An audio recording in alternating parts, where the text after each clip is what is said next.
네, 오늘 말씀의 제목은 은혜는 먼저 살 길을 만듭니다. 은혜는 먼저 살 길을 만듭니다.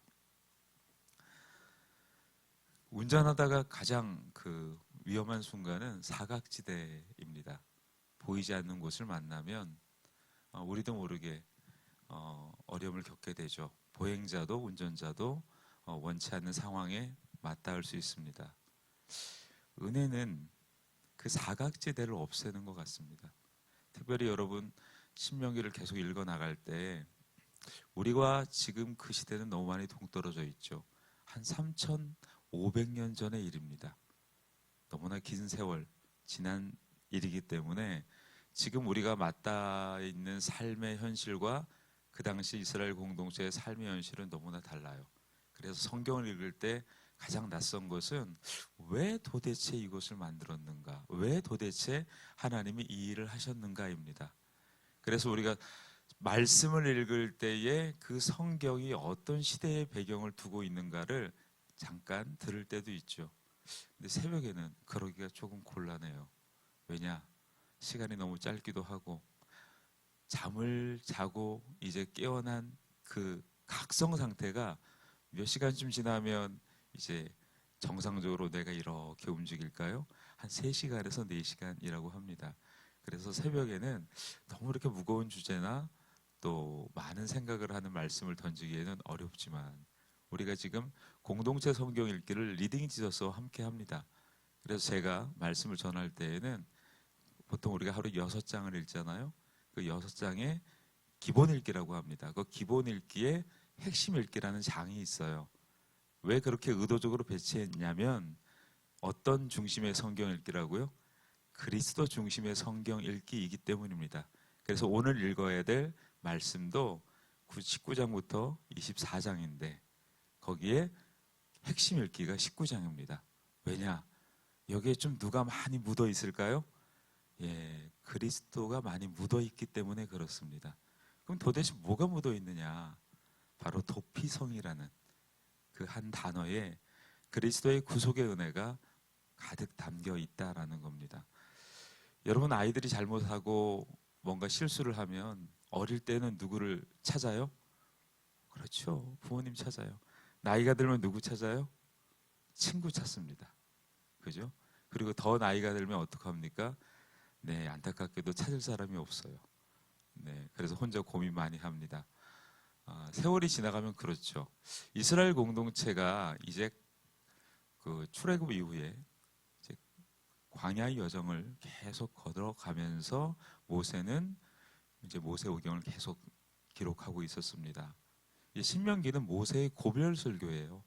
크게 3편으로 구성되어 있는데요. 지난번에도 말씀드렸지만 기억하라는 게 참 중요한 주제입니다. 그리고 뭐 하라고요? 선택해라. 그리고 뭐 하라고요? 사랑해라. 그게 신명기에 중요한 모세의 3편의 설교의 주제이기도 합니다. 자, 그런데 이스라엘 공동체의 걸음은 굉장히 독특해요. 왜 독특하냐? 그들의 통치가 누구에 의해서 이루어집니까? 하나님에 의해서 이루어져요. 우리가 성경을 읽고 우리가 그 말씀이 우리에게 믿어질 때에 그리고 우리가 예수 그리스도를 영접하고 하나님의 자녀가 되었을 때에 어떤 것이 바뀌었습니까? 라고 얘기한다면 여러분 그 과거에 혹시 그림 기억하십니까? 그 마음의 원을 마음이라 여기고 의자가 있으면 거기에 십자가가 있고 내가 있다. 그리고 뭐 마귀가 있다. 이렇게 그림을 혹시 기억하십니까? 네. 우리가 복음을 전할 때 많이 제시도 하죠. 핵심은 뭡니까? 마음의 중심에 누가 계시는가? 다른 말로 누가 나를 통치하시는가? 그래서 이스라엘 공동체의 특별함은 하나님의 통치를 받고 있다는 거예요. 그러니까 일반적으로 그 당시 고대 근동 국가가 가지고 있는 전혀 다른 시스템을 가지고 있어요. 하나님이 통치하시기 때문에 보통은 한 민족이 형성되고 그리고 그들이 어떤 점령전을 통해서 땅을 차지하면 가장 먼저 하는 게 뭘까요? 성을 보수하고 성벽을 높이는 거예요. 그래야 자신들이 차지한 것을 지킬 수 있습니다. 그런데 오늘 본문만 읽어봐도 하나님은 무엇을 먼저 만들라고 이스라엘 공동체에게 말씀하십니까? 도피성이라는, 어떻게 보면 그 고대 근동 국가에서 볼 때 너무나 생경한 제도를 말씀하십니다. 자, 3,500년 전의 일이에요. 항상 하나님께서는 그 과거에 구약 성경을 읽다 보면 그 하나님이 행하시는 일에는 뭐가 담겨 있습니까? 그리스도께서 이 땅에 오셔서 이루실 구원의 그 어떤 면을 담아내고 있다. 그래서 흔히들 그렇게 말하고 있죠. 구약은 신약의 그림자다. 그리고 신약의 모형이다 라고 얘기를 해요. 도피성은 은혜에서 소외된 사각지대를 없애는 아주 중요한 하나님의 은혜의 방편입니다. 오늘 9절에 보니까 또 너희가 오늘 내가 너희에게 명하는 이 모든 명령을 지켜 행하여 내 하나님 여호와를 사랑하고 항상 그의 길로 행할 때에는 이 셋 외에 새 성읍을 더하여, 이렇게 말씀하고 있어요. 그러니까 도피성이 기본적으로 3개를 짓게 하셨는데 추가로 더 짓게 하십니다. 왜일까요? 땅이 넓어지면 인구가 많아지고, 인구가 많아지면 뭐가 필요할까요? 일반적으로는 성이 필요해요. 성읍이 필요해요. 도시개발이 필요해요. 가족들이 늘어나면 더 넓은 평수의 집이 필요합니다. 그런데 전혀 그렇지 않아요. 다시 새 성읍을 지으라고 얘기합니다. 그 말이 뭘까요? 자, 너희가 하나님의 복을 받지 않았니? 신명기의 말씀은 굉장히 단순합니다. 하나님의 말씀을 따르고 순종하면 뭘 주겠다고요? 복을 주겠다. 그 복이 지금 우리의 이해로 쉬운 단어로 설명하자면 번영한다는 거예요. 성공한다는 겁니다. 이 성공이란 단어와 번영이란 단어가 이제 간혹 우리가 신앙에 개혁성을 둔 입장에서는 좀 약간 불편한 단어처럼 여겨지는데 그렇지 않아요. 성공이 나쁜 단어가 아니고 번영이 나쁜 단어가 아니에요. 번영하고 성공하면 항상 누구를 잊어요? 하나님을 잊기 때문에 대체적으로 그리스도를 믿는 많은 분들이 예수님 믿고 나서 형통합니다. 뭘로요? 말씀으로 형통하고 기도로 형통하고 하나님의 은혜로 형통하는데 삶은 형통하지 않는 경우가 많아요. 왜 이렇게 인생이 꼬이는지, 어려운지, 왜 이렇게 불편한 일이 자꾸 생기는지. 교회 다니면 너무 좋아요. 행복해요. 그런데 교회를 오래 다니면 어떻게 돼요? 뭔가 불편하고 뭔가 기다려야 되고 뭔가 참아내야 되고 인내해야 되고 맞춰야 될 게 많아요. 안 그러신가 봅니다. 저는 최소한 그랬습니다. 처음 교회 다닐 때 너무 좋았어요. 구름 위를 걷는 것 같았어요. 너무 행복했어요. 지금은 땅 위를 걷고 있습니다. 정상이 되었습니다. 광야를 만나게 돼요. 그래서 많은 신실한 기독교인의 이야기를 듣다 보면 인생의 전성기가 있어요. 그러나 참된 전성기는 하나님과 동행할 때라고 고백하시더라고요. 내가 옛날에 잘 나갔어, 내가 옛날에 무엇 잘했어, 이런 이야기들을 다 하나씩은 가지고 있습니다. 그래서 금송아지는 누구에게나 하나씩 있지 않습니까? 과거에 그런 얘기 하잖아요. 집에 금송아지 없었던 사람들 없었다. 근데 하나님의 은혜잖아요. 그 금송아지가 구약 성경에 뭡니까? 네, 주상과 우상이죠. 네, 그걸 하나님이 박살내셔가지고 천부의 의지 없어서 손들고 오게 만드시고 그리고 겸손하게 낮추시죠.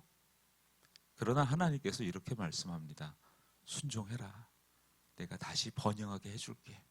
순종해라. 내가 너를 성공하게 해줄게. 아니, 하나님께서 머리가 되라는 걸 부정하신 적은 없어요. 야, 네가 머리가 되고 싶니? 그러면 꼬리가 돼서 잘 섬겨봐. 그러면 머리 되게 해줄게 라고 하신 거 아닙니까? 그러면 열심히 잘 섬기면 머리 되게 하시겠구나 라는 그런 수준으로 말씀하신 게 아니죠. 머리는 기본이요. 내가 너를 머리로 세운 그 의미와 복을 다시 알게 해줄게. 누구의 이야기입니까? 요셉이죠. 애굽이란 나라는 엄청난 나라예요. 한 국가가 3,500년 동안 유지되었던 나라입니다. 그 당시 그곳의 총리였다면 지금 우리가 알고 있는 뭐 일개 작은 나라의 왕 비교할 수 없는 위치예요. 2인자라 해도 그 위치는 상상할 수 없는 엄청난 그 성공과 번영의 자리에 서 있는 거예요. 그런 요셉이 그 자리가 그를 평안하게 했을까요? 그렇지 않죠. 그가 나중에 형제들을 만났을 때에 격정에 찬 그 내면을 숨기며 그의 긴 세월의 이야기들이 하나하나 풀어 나가지잖아요. 그리고 하나님은 그에게 뭐라고 말씀하십니까? 내가 너를 보낸 것은 무엇을 살리기 위해서? 생명을 살리기 위해서. 오늘도 똑같아요. 이스라엘 공동체를 가나안 땅에 들여보내신 하나님의 목적이 무엇입니까? 같이 할까요? 생명을 살리기 위해서. 생명을 살리기 위해서. 그러니까 여러분들이 잘 나가시든 아니면 그렇지 못하시든 하나님의 결국은 뭘까요? 믿음의 결국은 영혼의 구원이다. 그래서 우리가 신약을 살고 있는 것 자체가 왜 놀라운 은혜느냐. 여러분 1년에 3번씩 굳이 우리는 뭐 하지 않아도 돼요. 소와 양을 끌고 와서 하나님께 바치지 않아도 돼요. 우리는 더 이상 우리 손에 피를 묻히지 않아도 돼요. 한 가지만 하면 됩니다. 그리스도의 피의 공로를 의지하기만 하면 돼요. 그래서 이 구약은 그런 것을 모형, 유형으로 보여줘서 우리가 그것을 통해 우리에게 이루어진 그리스도의 십자가의 은혜가 얼마나 큰가를 끊임없이 말하고 있는 거죠. 도피성도 그렇다라는 거예요. 땅을 먼저 차지하게 하시고 그 땅을 유지하고 지키는 것에 하나님이 이스라엘 공동체를 사용하신 것이 아니라 자, 생명을 살리자. 혹시 누군가 의도치 않은 살인을 저질렀을 때에 그의 생명이 보복자의 손에서 죽는 것을 막아야 되지 않겠느냐. 이게 얼마나 그 당시 비합리적인 제도입니까? 이렇게 비합리적인 제도가 어디 있어요? 그 강성한 민족들 하나하나 격파하면서 그들이 해야 될 가장 중요한 것은 성을 쌓는 거고 증축하는 거고 성벽을 높이는 것이고 군사력을 확보하는 겁니다. 그런데 이게 도대체 웬 말입니까? 생명을 살리래요. 우리에게도 동일하게 말씀합니다. 하나님 많이 어렵습니다. 많이 힘듭니다. 저는 이것을 극복하고 넘어서야 됩니다. 안다. 그런데 우리에게 뭐라고 하십니까? 생명을 살려라. 왜 이렇게 하실까? 그게 우리 주님의 본성이요, 주님의 속성이십니다. 우리가 하나님의 형상을 입었다는 것은 그분의 속성대로 그분의 본성을 따라가는 거예요. 여러분, 부지 중에 나도 모르게 사람을 죽였어요. 무엇을 도대체 말씀하시는 걸까요? 많은 비기독교인들이 당신 죄인입니다. 그러면 뭐라고 얘기합니까? 잘 이해가 안 돼요. 내가 왜 죄인입니까? 당신은 하나님을 떠난 죄인입니다. 다른 말로 얘기하면 부재 중에 당신의 선조, 인류의 시조는 하나님의 말씀에 불순종해서 그는 영적으로 죽음을 맞이했고 그리고 영원한 죽음에 이를 겁니다. 납득이 안 되죠. 그리고 그의 후에 가인은 자신의 혈족인 동생을 죽였습니다. 당신은 살인자의 후예입니다. 당신도 살인자입니다. 이 얘기거든요.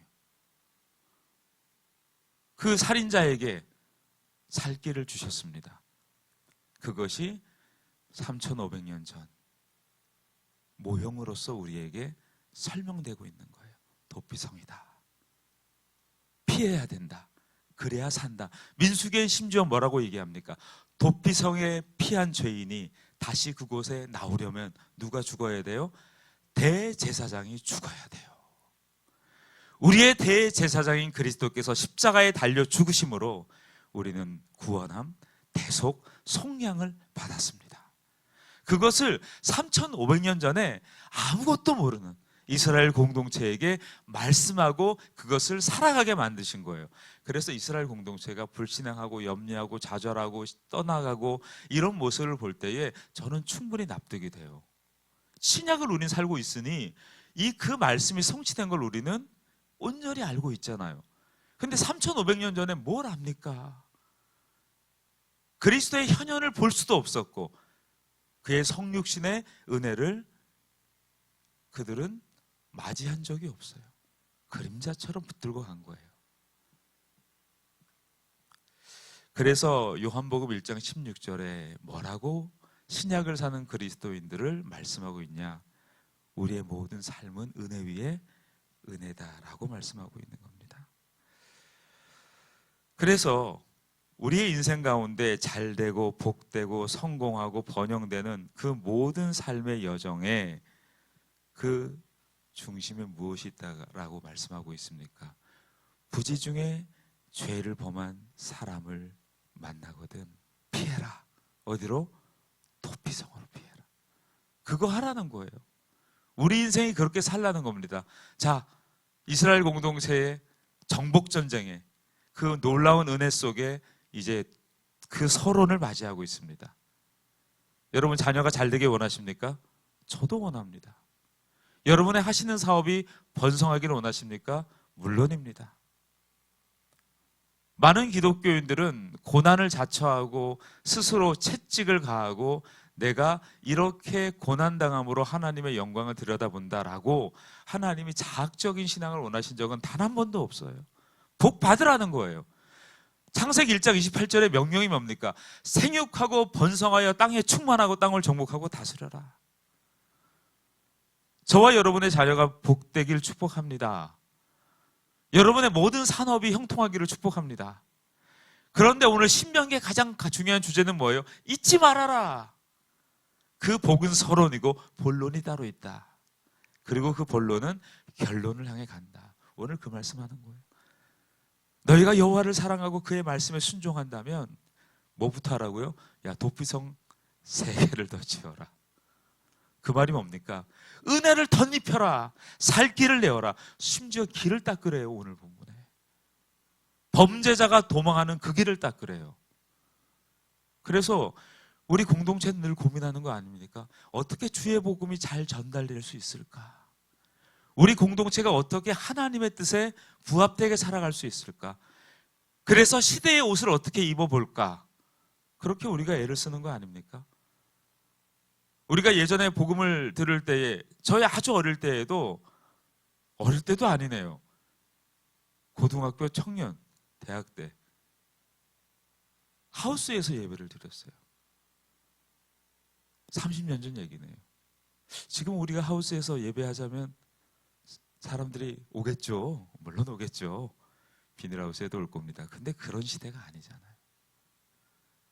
하나님께서 시대에 맞는 옷을 주시고 어떻게 복음을 전해야 될지를 끊임없이 갱신시키잖아요. 그래서 여러분 신명기를 가만히 보시면 언약을 계속 갱신하세요. 왜? 바뀌잖아요. 노예였다가 애굽에 거류하고 살았던 사람들이 이젠 자유를 얻어서 광야를 지나가야 돼요. 이제 광야를 지나갔습니다. 이젠 성을 차지해야 돼요. 이제는 안착해야 되고 정착해야 됩니다. 다 바뀌잖아요. 근데 뭐만 안 바뀌어요? 이스라엘 공동체의 생각이 안 바뀌어요. 고정돼 있어요. 과거의 구습에 매여 있어요. 애굽의 은혜가 있다면 광야의 은혜가 있고 광야의 은혜가 있다면 가나안의 은혜가 있는 거예요. 그래서 오늘 우리는 기도하는 거예요. 이 시대의 도피성이 무엇이고 우리가 길을 닦는 행위가 무엇인지, 이 시대에 하나님 주시는 복음의 은혜가 무엇인지. 오늘 괜히 소리를 질렀네요. 자근자근 하셔도 다 알아들으시는 거. 이 설교자들의 못된 버릇 중에 하나가 그런 거예요. 막 자기가 은혜를 받으면 막 그냥 믿으십니까? 아멘. 그럴 필요도 없어요. 힘 안 써도 돼요. 하나님은 전능하신 분이에요. 믿으면 됩니다. 여러분이 그리스도 안에서 도피성으로 피한 증인이시고 우리는 그 증인으로 우리는 새롭고 산 길을 그리스도 안에서 이 땅의 많은 영혼들에게 우리의 삶을 통해 도피성의 은혜를 함께 나누게 될 줄 믿습니다.